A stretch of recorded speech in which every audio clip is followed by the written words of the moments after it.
Apocalipse capítulo 6, do verso 1 ao verso 8.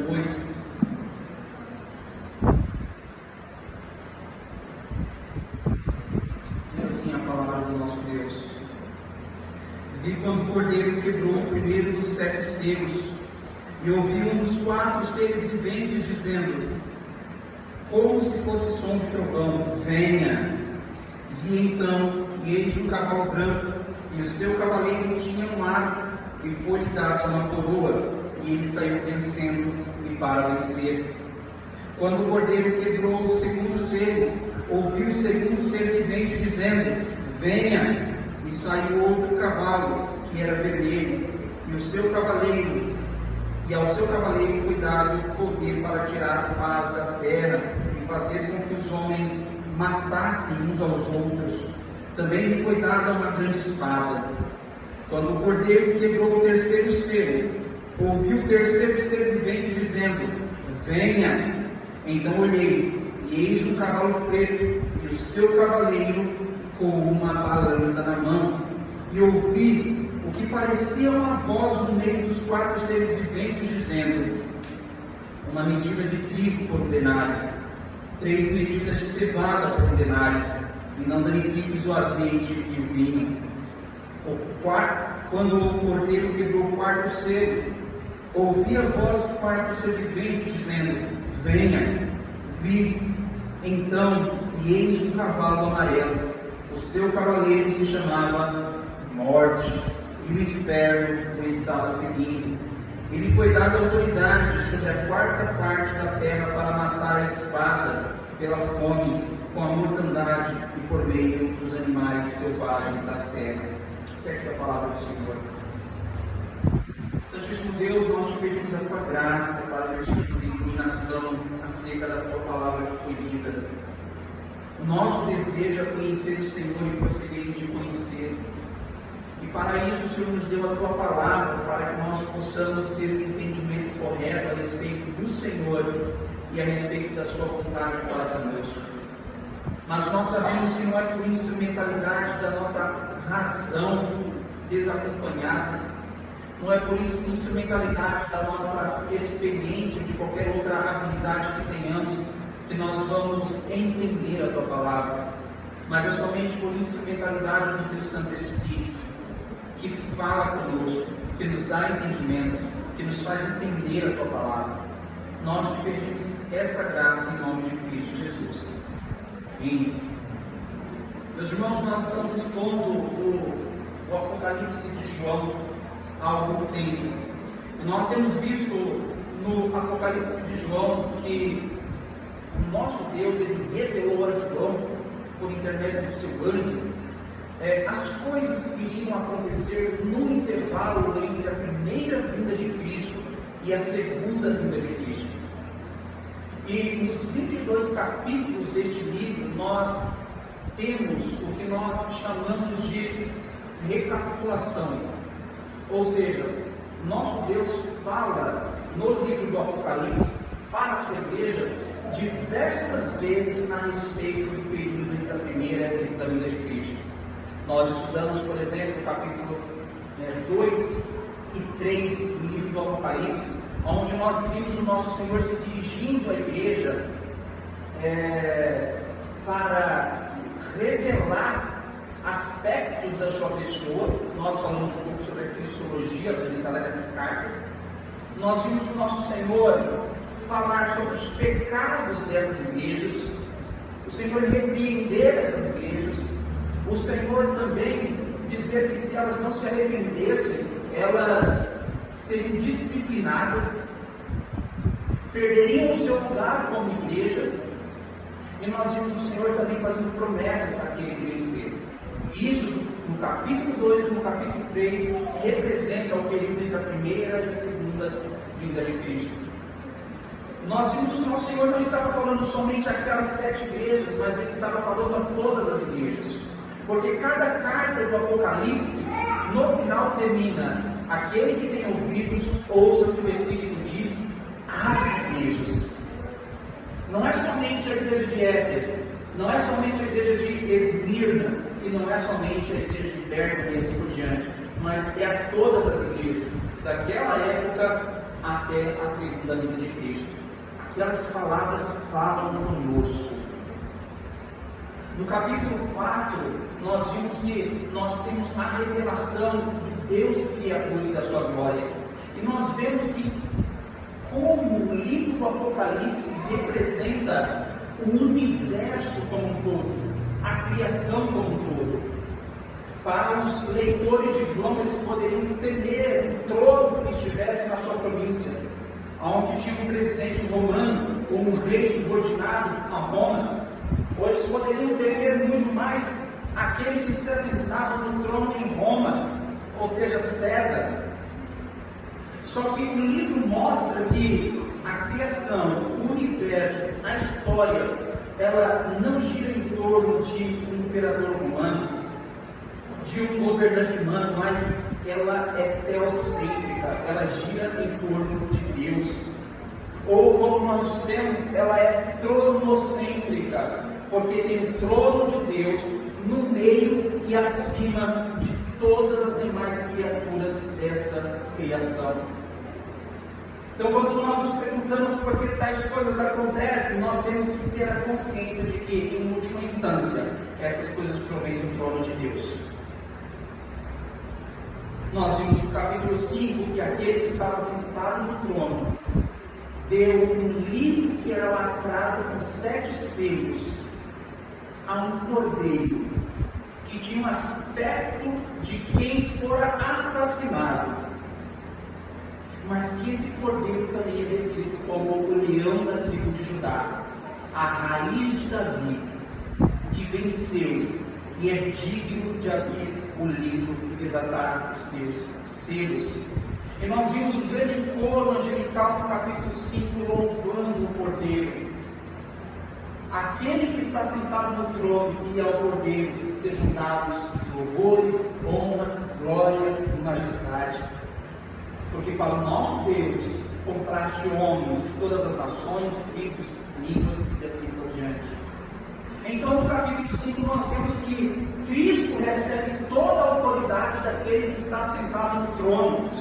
Esta imagem, ela nos faz lembrar de Mateus capítulo 28, lá no versículo 18, quando é dito, nosso Senhor Jesus Cristo diz aos seus discípulos: toda a autoridade lhe foi dada nos céus e na terra. A pergunta é: quando isso aconteceu? Nos evangelhos não está claro para nós, mas nós vimos isso no livro do Apocalipse, quando Cristo é coroado, quando Cristo recebe toda a autoridade nos céus e na terra. Está no capítulo 5. Quando Cristo recebe toda a autoridade nos céus e na terra, nós podemos dizer, como Caio dizia no passado, que não há 1 centímetro quadrado sequer deste universo do qual nosso Senhor não possa dizer: é meu, me pertence, porque pertence a Ele. Nós pertencemos a Ele, esta igreja pertence a Ele, este governo pertence a Cristo, os inimigos da igreja pertencem a Cristo, as outras religiões pertencem a Cristo, os nossos adversários espirituais pertencem a Cristo. Satanás é o Satanás de Cristo. Ele é o cabeça de todo o principado e potestade. Ele é o chefe. Cristo recebeu toda a autoridade. E agora no capítulo 6 nós vemos que Cristo ele começa a desatar os lacres. Pense num pergaminho de papiro fechado, um rolo de papel, como se fosse um papel mesmo, como nós o conhecemos hoje, só que enrolado, com 7 lacres. Cristo começa a abrir um por um.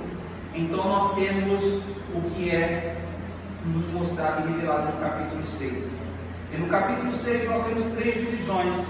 Nós falaremos sobre a primeira divisão hoje.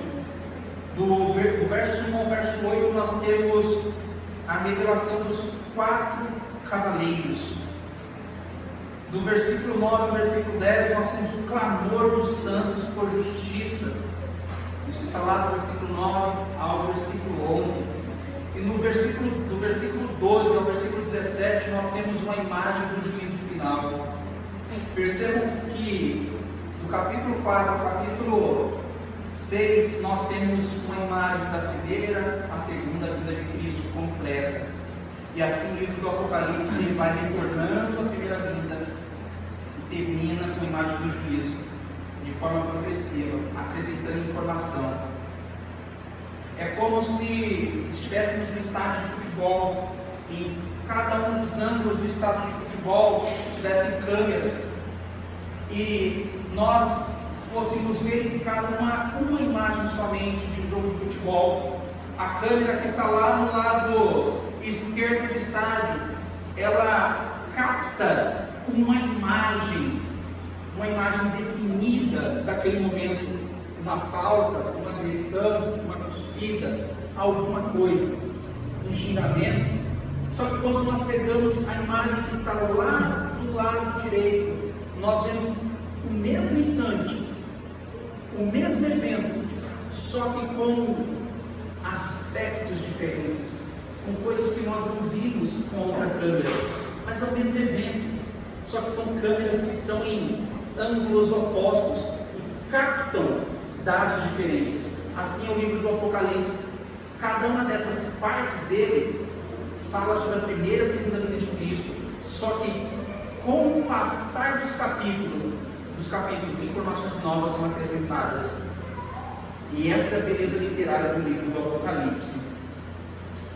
Nós vemos aqui que os primeiros selos, eles formam uma unidade, e eles apresentam os cavalos e os seus cavaleiros, com um significado muito específico. Do versículo 1 ao versículo 2, diz assim a palavra de Deus: vi quando o cordeiro quebrou o primeiro dos 7 selos, e ouvi um dos 4 seres viventes dizendo, como se fosse voz de trovão, som de trovão: venha. Vi então um cavalo branco, e o seu cavaleiro tinha um arco, e foi-lhe dada uma coroa, e ele saiu vencendo e para vencer. Esse texto, principalmente o primeiro cavaleiro, ele é muito disputado entre os próprios evangélicos, porque nós queremos geralmente saber qual é o nome, qual é o sobrenome, qual é o nome dos pais, qual é o nome dos avós, qual é o endereço, qual é o CPF, qual é o RG dessa figura. Só que o livro do Apocalipse, nós sabemos, ele nos traz símbolos e imagens, ele não traz exatamente nomes para nós.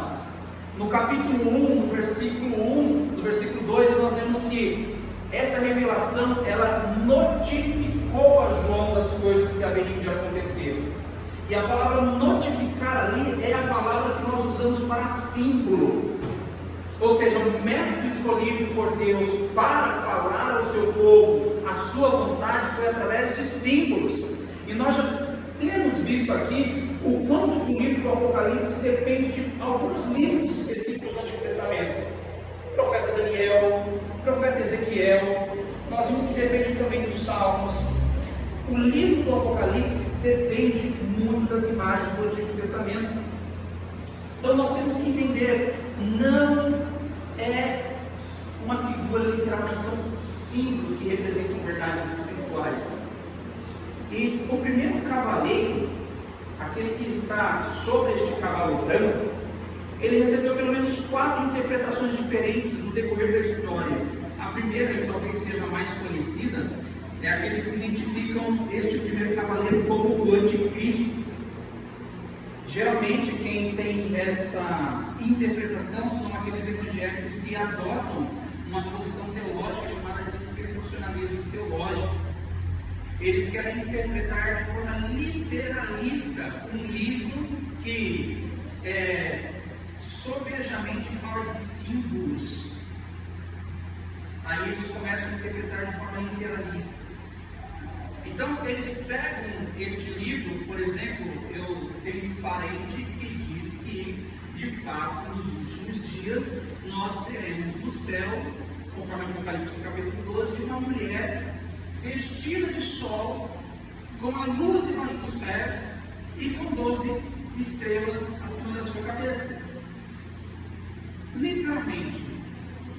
Eu pensava, quem pode pensar uma coisa dessa? Pastor. O livro do Apocalipse tem que ser interpretado à luz das imagens apresentadas no Antigo Testamento. Por exemplo, a imagem dos 4 cavaleiros, nós temos lá no livro de Zacarias, principalmente no capítulo 1, verso 8, a figura dos 4 cavalos, que representam capacidade e força do Senhor enviados por toda a terra. Essas imagens não são novas, e é isso que nós temos que entender. Nós precisamos escavar o texto da Escritura do Antigo Testamento para entender essas imagens. E não tentar encontrar em algum evento da história de hoje, ou presumir um evento da história de amanhã, que vai se encaixar como está escrito aqui. Não. Deus não nos deu uma revelação irracional. A revelação de Deus é racional. Nós olhamos para o Antigo Testamento e nós vemos essas imagens. Então, a primeira interpretação é a do anticristo. E ele é visto como uma paródia de Cristo. Em Apocalipse capítulo 19, nós vemos que na segunda vinda de Cristo, Cristo vem assentado em um cavalo branco. E aqueles que acompanham Cristo também estão em cavalos brancos. Então, isso é no capítulo 19 do Apocalipse, fala, aquele é Cristo. Aquela é a segunda vinda. Então aqui o primeiro cavaleiro tem que ser Cristo, ou o anticristo nesse caso, só que como uma paródia de Cristo, ou seja, uma imitação proposta de Cristo, uma zombaria de Cristo. E essa interpretação é muito vigente nos dias atuais, que se refere ao anticristo. A segunda interpretação, que é uma interpretação mais do período dos pais da igreja, é que se referia ao Império Parto. Nós sabemos que o povo aqui estava sendo subjugado pelo Império Romano. O Império Romano era vasto, era gigante, só que ele não comportava todas as civilizações daquele tempo. Ao lado do Império Romano existia o Império Parto, que era mais semelhante ao antigo Império Persa, ao antigo Império Babilônico no Antigo Testamento. O Império Parto, ele se localizava na região onde é o Iraque e o Irã. E o Império Romano nunca conseguiu conquistar os partos. Então, muitos pais da igreja pensaram que essa figura representa os partos invadindo Roma e conquistando o Império Romano, porque os partos, eles batalhavam as suas batalhas em cima de cavalos brancos. Inclusive tinha um general deles que era chamado de vitorioso. Essa foi uma interpretação comum na antiguidade. Uma terceira interpretação, e essa mais de ala reformada, é que se refere a Cristo, por causa de toda a simbologia do homem que está em cima de um cavalo branco. Ele tem um arco nas suas mãos e ele tem uma coroa na sua cabeça.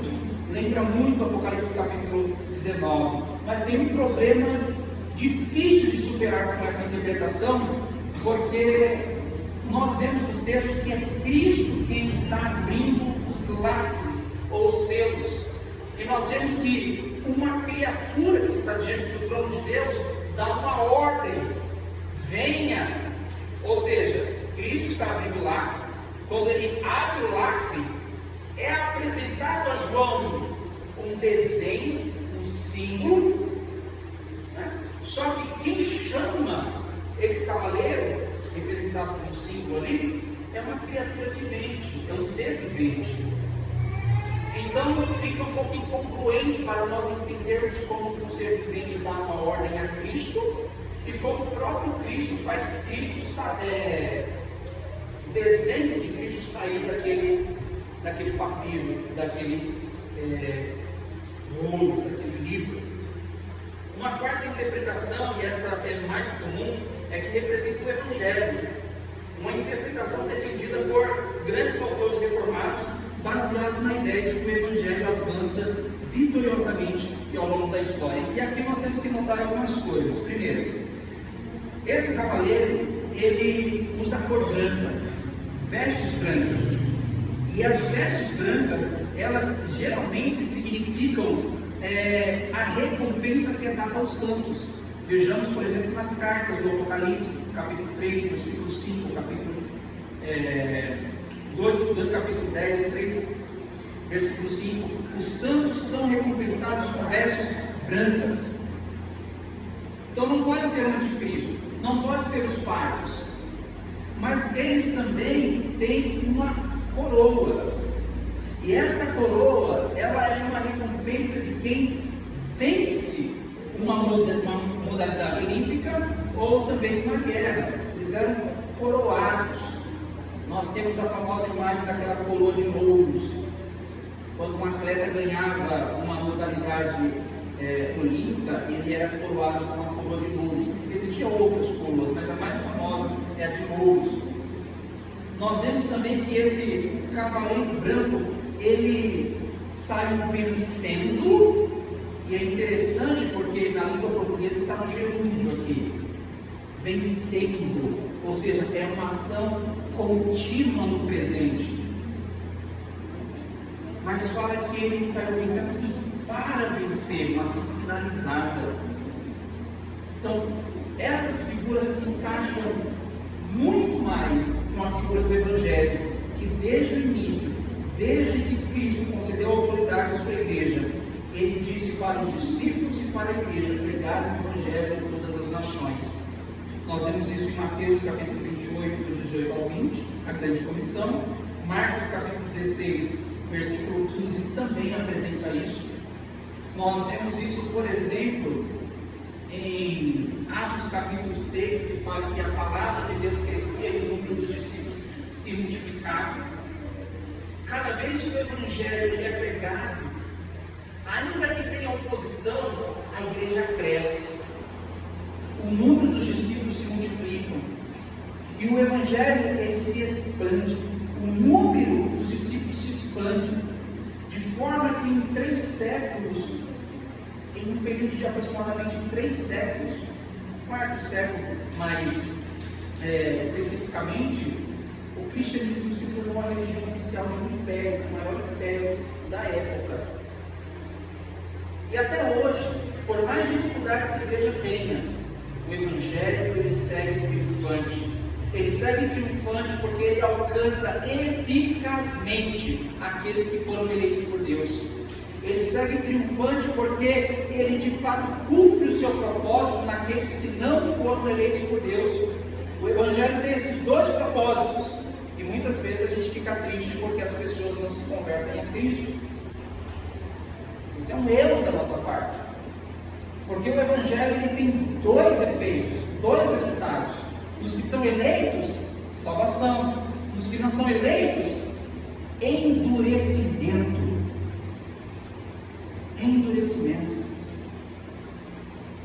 Mas o Evangelho cumpre com o seu propósito. Como Deus diz lá em Isaías capítulo 55, versículo 11, acerca da sua palavra, que quando ela é enviada, ela não volta vazia, antes cumpre aquilo para o qual ela foi enviada. O segundo cavaleiro, que vai do versículo 3 ao versículo 4, diz assim a palavra de Deus: quando o cordeiro quebrou o segundo selo, ouvi o segundo ser vivente dizendo: venha. E saiu outro cavalo que era vermelho, e ao seu cavaleiro foi dado poder para tirar a paz da terra e fazer com que os homens matassem uns aos outros. Também lhe foi dada uma grande espada. Nós temos aqui nestes cavaleiros que significam força, capacidade, qualidades, que são forças determinadas por Deus a partir do momento da coroação de Cristo. Nós vemos que tem uma sequência lógica no aparecimento desses cavaleiros. Por exemplo, quando o Evangelho ele começa a ser pregado e avançar, o que acontece? Qual é a reação das pessoas que ouvem o Evangelho? Nós vemos isso em Atos.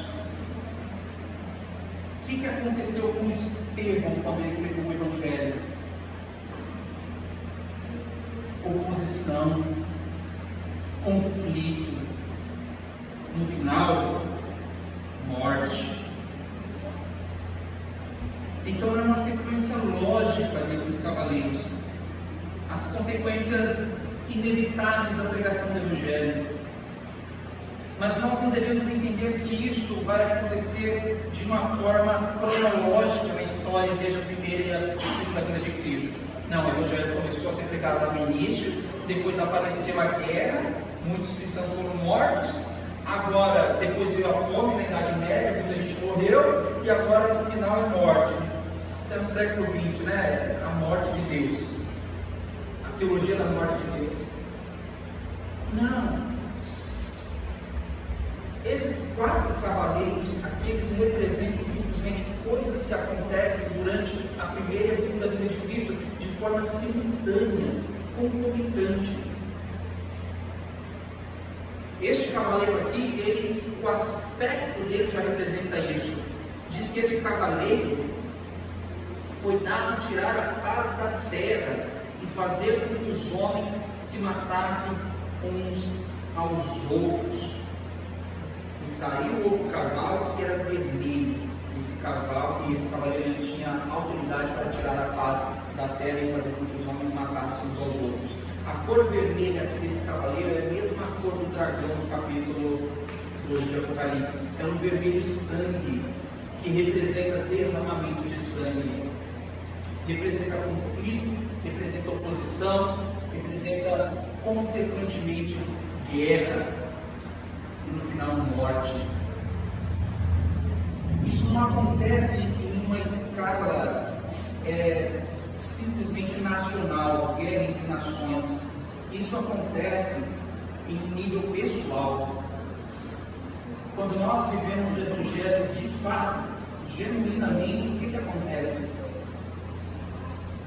Sofremos oposição. Quando nós dissemos para uma pessoa que nós não iremos mentir por ela, que nós não iremos enganar por ela, que nós não seremos pragmáticos, ou seja, sacrificaremos a verdade simplesmente por causa de resultados no nosso trabalho, conflito, guerra, porque a nossa atitude pressupõe o cristianismo que nós professamos dentro de casa. Nosso Senhor já disse isso, porque dizer nos seus sermões aos seus discípulos, numa mesma casa, os pais estarão contra os filhos, e os filhos contra os pais, a nora contra os seus gêmeos, gêmeos contra a nora, e assim por diante. Haverá conflito por causa do Evangelho. Quando nós vivemos a verdade do Evangelho, as trevas não vão aceitar, e nós vamos sofrer oposição, conflito e guerra. Os primeiros cristãos, eles nos dão um exemplo disso. Tem um pai da igreja que no ano 110 depois de Cristo, ele foi condenado a ser devorado no anfiteatro romano em Roma pelas feras. E no caminho ele era bispo de Antioquia, na Síria, ali ao norte de Israel, que nós conhecemos hoje, a Síria. Ele era bispo daquela província romana, e ele foi escoltado da Síria até Roma. Nesse caminho, ele escreveu 7 cartas, talvez se espelhando nas 7 cartas de João, porque ele foi contemporâneo do apóstolo João. Ele viveu com os apóstolos. E quando ele escreveu essas 7 cartas, ele constantemente falava para os cristãos orarem por ele, mas pedia para os cristãos encarecidamente que não tentassem livrá-lo da morte. Uma de suas cartas, a carta que ele escreve aos Romanos, ele diz: eu peço, não me impeçam de chegar a Deus por esse meio, porque se vocês me impedirem, eu não verei a Deus tão cedo. Mas se vocês me impedirem, eu não verei a Deus tão cedo. Mas se vocês não me impedirem, eu alcançarei a Deus. Aí ele diz uma frase que ficou conhecida na história. Ele diz: eu serei o trigo puro de Cristo, moído pelos dentes das feras. Este foi Inácio de Antioquia. Pregou o Evangelho, viveu o Evangelho, pastoreou uma igreja, só que por causa de devotar a sua vida à verdade, ele acabou em um anfiteatro romano, sendo jogado na arena e sendo devorado por leões. A igreja passou por um período de aproximadamente 249 anos de uma perseguição cruel, onde as pessoas, por causa de viverem o Evangelho, elas sofriam mortes variadas e das mais terríveis. Chegou ao ponto de um dos bispos da igreja, agora de Alexandria, no Egito, ele escreveu uma história dos mártires.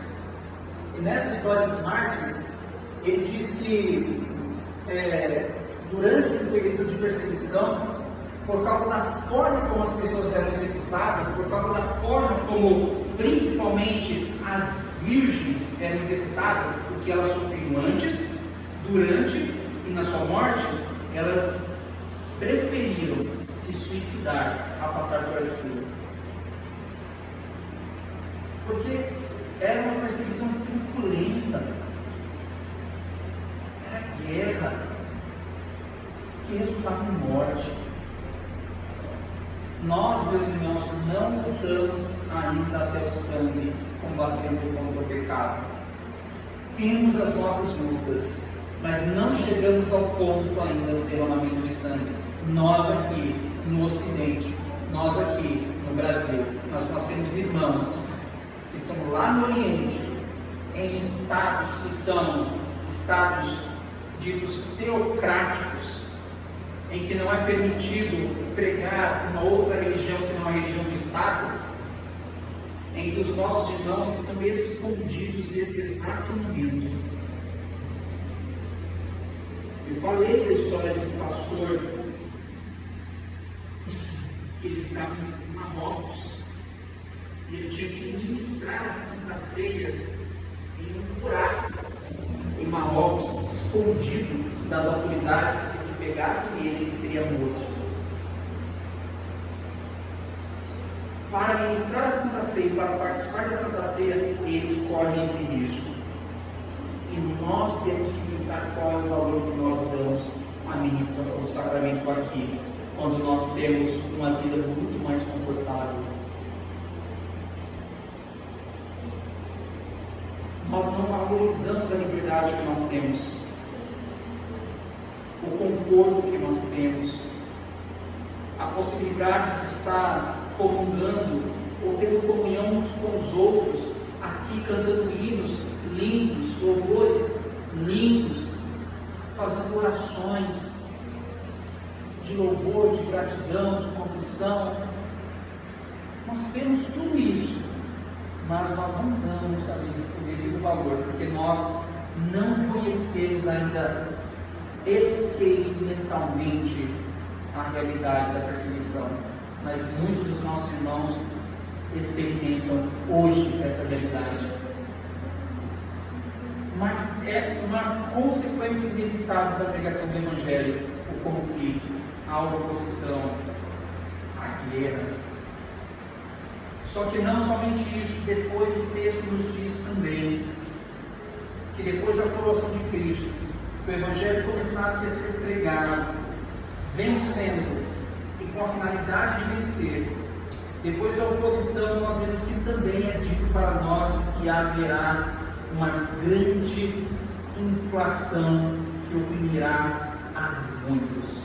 Diz o texto a partir do versículo 5: quando o Cordeiro quebrou o terceiro selo, ouviu o terceiro selo vivente dizendo: venha. Então olhei, e eis um cavalo preto, e o seu cavaleiro com uma balança na mão. E ouvi o que parecia uma voz no meio dos quatro seres viventes, dizendo: uma medida de trigo por um denário, 3 medidas de cevada por um denário, e não danifiques o azeite e o vinho. Montado no cavalo preto, que simboliza a fome e a escassez, nós vemos essa força destrutiva sendo revelada na palavra de Deus, uma força que viria sobre o povo de Deus e sobre o mundo. A presença das balanças indica racionamento e inflação de alimentos básicos. Isso não é algo que aconteceu pontualmente na história, é algo que acontece, como eu disse, simultaneamente entre a primeira e a segunda vinda de Cristo. Nos primeiros anos da igreja, a igreja cristã ela foi muito conhecida por causa do serviço social que ela prestava à sociedade pagã. Por exemplo, quando tinha doença ou quando tinha grandes fomes, muitos da sociedade pagã eram indiferentes àqueles que tinham necessidades. Só que a igreja cristã, ela ajudava não somente os seus, mas ela ajudava também aqueles que não eram partes da sua religião ou da sua seita, como eles eram conhecidos, a seita dos nazarenos ou os cristãos. Então, por causa desse tipo de altruísmo cristão, a igreja cristã foi crescendo porque as pessoas viam que os cristãos, eles não beneficiavam somente uns aos outros, mas eles beneficiavam aqueles que estavam perto deles. Eles também ajudavam com a alimentação, eles ajudavam também quando tinha enfermidade, quando tinha epidemias. Na Idade Média, quando tiveram, a história nos diz que houve graves epidemias no mundo. Por exemplo, nós temos a lembrança uma das mais conhecidas, que é da peste bubônica, que morreram milhões e milhões de pessoas. A igreja, ainda que já uma igreja estatal, prestava serviço à comunidade.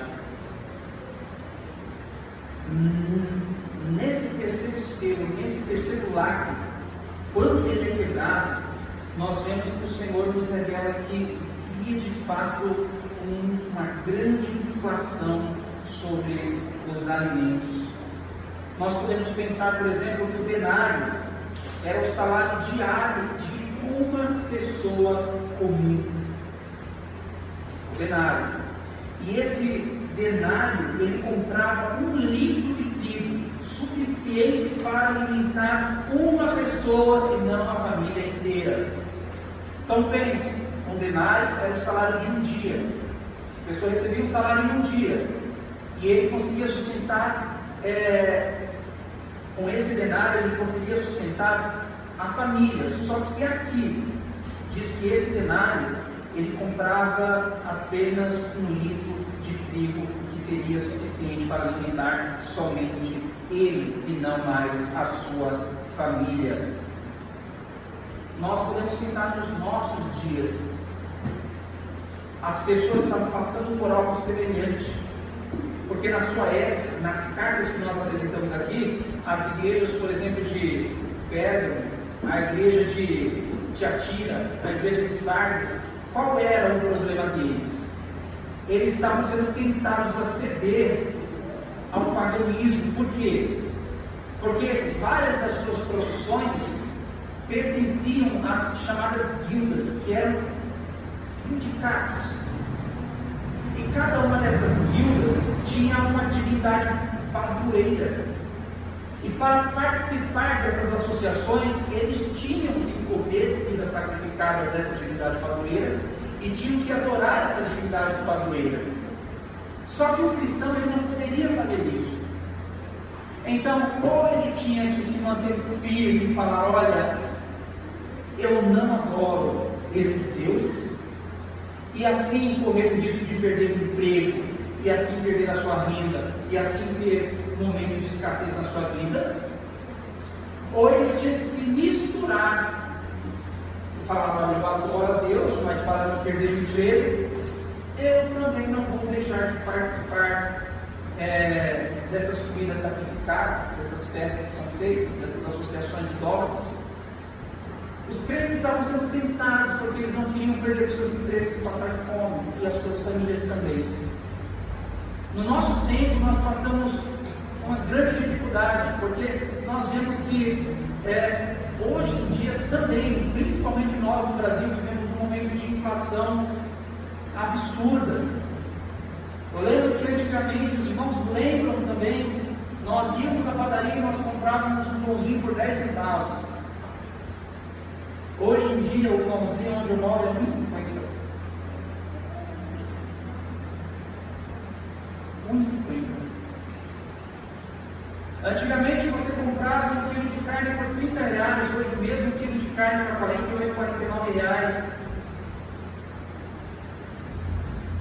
Então nós sabemos como que a inflação ela pode prejudicar a vida do indivíduo, da família e da igreja.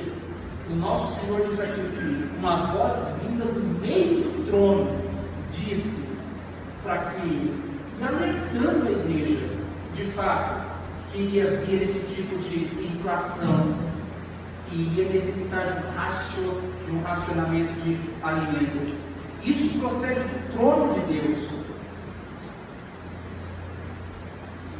O texto também diz que o azeite e o vinho não seriam afetados, sugerindo uma proteção divina no limite para o juízo. Esse tipo de juízo veio do trono de Deus, não veio de uma criatura. Mas nós vemos que os alimentos mais básicos também, que eram o azeite e o vinho, eles não foram afetados, somente o trigo e o azeite. E é bom nós lembrarmos que o trigo, ele era um grão que poderia ser adquirido por pobres também, mas geralmente o pobre ele comia um pão feito de cevada ou de outros grãos mais baratos. Só que aqui, ou você compra 1 litro de trigo por 1 denário, ou você compra 3 de cevada pelo mesmo valor. Aquilo que você comprava antigamente com 1 denário, você não vai poder comprar hoje em dia. Então é melhor você diminuir a qualidade daquilo que você come. Ou seja, ao invés de comer carne, você tem que comer ovo. É basicamente isso. Mas o azeite e o vinho seriam poupados. Isso é resultado daquilo que veio antes, do cavaleiro que veio antes. Veio a guerra, veio o conflito. Quando vem a guerra, vem o racionamento de alimentos. Quando vem o racionamento de alimentos, também nós temos a inflação, porque quanto mais nós temos demanda alimentícia, menos produto a gente tem também para vender. Quanto menos produto a gente tem para vender, mais caro fica adquirir aquele produto. Assim os preços aumentam e o nosso poder de compra diminui. Mas Deus diz aqui que não vai ser uma escassez completa, que Ele não deixaria que houvesse uma escassez completa. O quarto cavaleiro está descrito do versículo 7 ao versículo 8. Diz assim o texto: quando o cordeiro quebrou o quarto selo, ouvi a voz do quarto ser vivente dizendo: venha. Vi então e eis um cavalo amarelo. O seu cavalo se chamava Morte, e o inferno estava seguindo. E lhe foi dada autoridade sobre a quarta parte da terra para matar a espada, pela fome, com mortandade e por meio dos animais selvagens da terra. Essa cor amarela é uma cor pálida, é um verde amarelado. Este cavalo realmente tinha a aparência doentia. É um verde amarelado. E aquele que está sentado nesse cavalo é o único que recebe um nome dentre os 4 cavaleiros. Ele se chama A Morte. E o texto diz que o inferno o seguia. Nós sabemos que aonde quer que a morte ela ceife uma pessoa, o inferno recolhe essa pessoa. Aqueles que não pertencem a Cristo. O inferno aqui, meus irmãos, ele é um lugar que nas Escrituras é descrito como o lugar invisível onde residem os mortos. A palavra Hades é usada aqui, e Hades significa algo que não se vê. Os mortos, aqueles que não são de Cristo, eles quando morrem, eles vêm imediatamente para este lugar. Lá em Apocalipse capítulo 20, nós vemos que o Hades ele é lançado no lago de fogo, o inferno é lançado no lago de fogo, aqueles que estão no inferno também são lançados no lago de fogo. Então, quando a morte ceifa, o Hades vem atrás e recolhe estas pessoas. Essa descrição é uma descrição semelhante à de 1 Coríntios 15:55, quando Paulo exclama: onde está o morte, o teu aguilhão? Onde está o inferno, a tua vitória? É dito deste cavaleiro que foi dada autoridade para ele para matar a quarta parte daqueles que habitam sobre a terra. E como é que ele mata a quarta parte dos que habitam sobre a terra? De algumas maneiras que são descritas aqui: a espada, pela fome, com mortandade e por meio de animais selvagens da terra. A espada, ou seja, através da guerra, pela fome, através da escassez, com mortandade ou pestilência, através das doenças e por meio dos animais selvagens. Os crentes que liam isso estavam bem familiarizados com isso, porque os seus irmãos estavam sendo comidos nas arenas por animais selvagens. Foi dada autoridade à morte para ceifar uma quarta parte dos habitantes que habitam sobre a terra. E como eu disse, não é uma situação pontual na história. Aconteceu durante o Império Romano, não. Isso acontece entre a primeira e a segunda vinda de Cristo. Foi dada autoridade à morte para ceifar uma quarta parte daqueles que habitam sobre a terra. E não é pouca coisa. Se nós formos contabilizar isso hoje, nós temos aproximadamente um pouco a mais de 8 bilhões de pessoas no planeta Terra. Nós teríamos aí, basicamente, 2 bilhões de pessoas que seriam ceifadas hoje. Tem muita gente. Eles são ceifados pela morte através da espada, guerra, através da escassez, da fome, e através da mortandade, da pestilência, da doença. Nós vivemos hoje em tempos onde coisas do passado, nós vivemos hoje com doenças que no passado nós não vimos com tanta clareza. Talvez por causa da pouca informação que nós tínhamos no passado, mas hoje nós temos doenças que estão levando as pessoas aos montes. Hoje nós vemos o câncer matando a direita e a esquerda. Hoje nós vemos pessoas morrendo por causa de depressão. Hoje nós vemos pessoas com síndrome A, B, C ou D. Hoje nós vivemos em uma sociedade doente. Uma sociedade doente. Então nós vemos que, de fato, quanto mais se aproxima o dia da vinda de Cristo, mais essas coisas elas vão aumentando o seu grau de atuação na terra. E as coisas só vão de mal a pior. Agora, concluindo, para nós, a igreja, nós temos que olhar para isso como nosso Senhor mostrando à sua igreja o que há de acontecer até a sua segunda vinda. Nós temos a imagem do juízo lá no versículo 12 ao versículo 17 do capítulo 6. A igreja de Cristo estava passando por guerra, estava passando por fome, estava passando por escassez, estava sendo morta através das feras dos anfiteatros romanos. Isso era uma realidade presente na vida daquela igreja. Quando esse texto ele é lido para as igrejas, é como se Deus estivesse dizendo, de fato Deus estava dizendo: olha, tudo isso está acontecendo conforme foi planejado, conforme foi escrito neste livro. E tudo isso está acontecendo sob o controle de Cristo. Notem comigo, meus irmãos, do versículo 6 ao versículo 8, é dito que é dada autoridade a estes cavaleiros. Essa construção foi dada autoridade, aparece 21 vezes no livro do Apocalipse. em 18 versículos. Em todas estas vezes, nós não temos o sujeito que dá autoridade. Ele não é explícito. Você se pergunta, quem deu autoridade a este cavaleiro para matar? Quem deu autoridade para este cavaleiro tirar a paz da terra? Quem deu autoridade? A resposta é que quem deu autoridade é aquele que está sentado no trono. É o que é chamado na teologia de passivo divino. É Deus quem controla tudo. É Deus que dá autoridade a esses cavaleiros.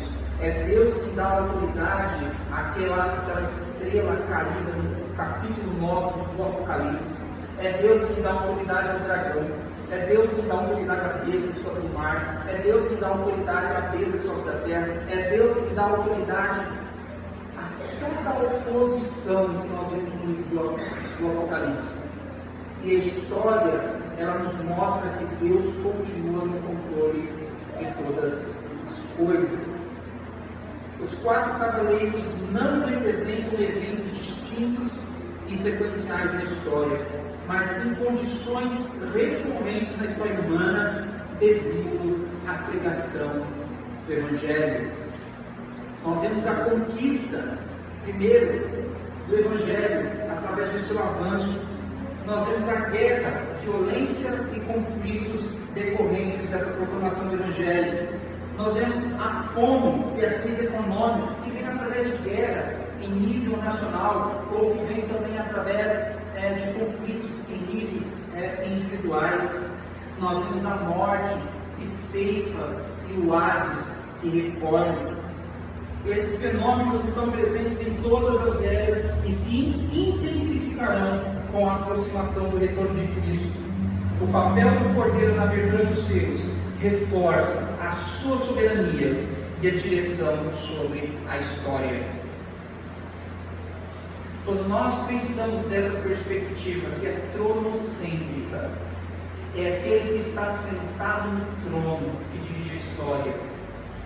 Nós temos uma perspectiva correta dos acontecimentos que ocorrem na nossa vida, na nossa casa, na nossa escola, no nosso trabalho, no nosso país.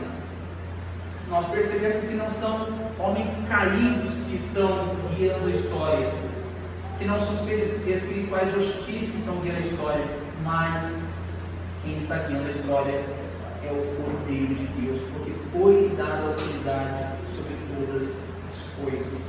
E isso deve nos confortar. Lembram que João chorou porque não foi achado ninguém nos céus, na terra, debaixo da terra, que tivesse autoridade para abrir aquele livro? Por que ele chorou? Porque ele sabia que se aquele livro não fosse aberto, o plano de Deus que estava contido naquele livro, ele não teria sequência. Só que aquele que estava com João disse: não chores, eis aí o leão da tribo de Judá, a raiz de Davi, que venceu para abrir o livro e os seus selos. Ele tem autoridade e ele está guiando a história até o seu fim. Esses eventos, eles ocorreram, eles ocorrem e eles se intensificarão até o dia da volta de Cristo. E nós não estamos desavisados. Nós estamos avisados e conscientes de que isso acontecerá. Então não estranhem as coisas que nós vemos nos jornais, ouvimos na televisão, ouvimos uns dos outros. A tendência não é melhorar. A tendência é por causa do pecado do ser humano, do egoísmo do ser humano, da sua oposição a Deus, as coisas piorarem. Mas isso tem uma data marcada para terminar em prazo de validade.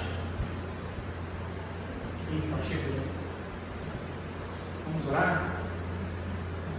Santíssimo Deus, nós queremos te agradecer pela tua palavra que foi lida e exposta. Pedimos a tua graça para que possamos pensar nas coisas que foram ditas, possamos refletir sobre a tua palavra, para que nós não venhamos ficar, meu Deus, surpreendidos pelas coisas que acontecem no mundo, que acontecem à nossa volta e nem alarmados como se fosse uma coisa desconhecida para nós. A tua palavra nos diz que o Evangelho triunfará. Diz que haverá guerras e rumores de guerras. Diz que haverá doenças, pestilências, mortandades que se intensificarão cada vez mais até o dia da vinda de nosso Senhor Jesus Cristo. E a morte, ela vai ceifar cada vez mais pessoas sobre a face da terra, porque foi dada autoridade a ela para fazer isso. Que o Senhor possa consolar a tua igreja com a verdade de que todas essas coisas foram planejadas por ti, ocorrem por tua vontade, e que o Senhor é glorificado em todas estas coisas, e que o Senhor cuida de nós em meio a todas estas situações. Que a alegria do Senhor seja a nossa força, nós te pedimos. Abençoe o teu povo, em nome de Jesus Cristo. Essa é a nossa oração. Amém.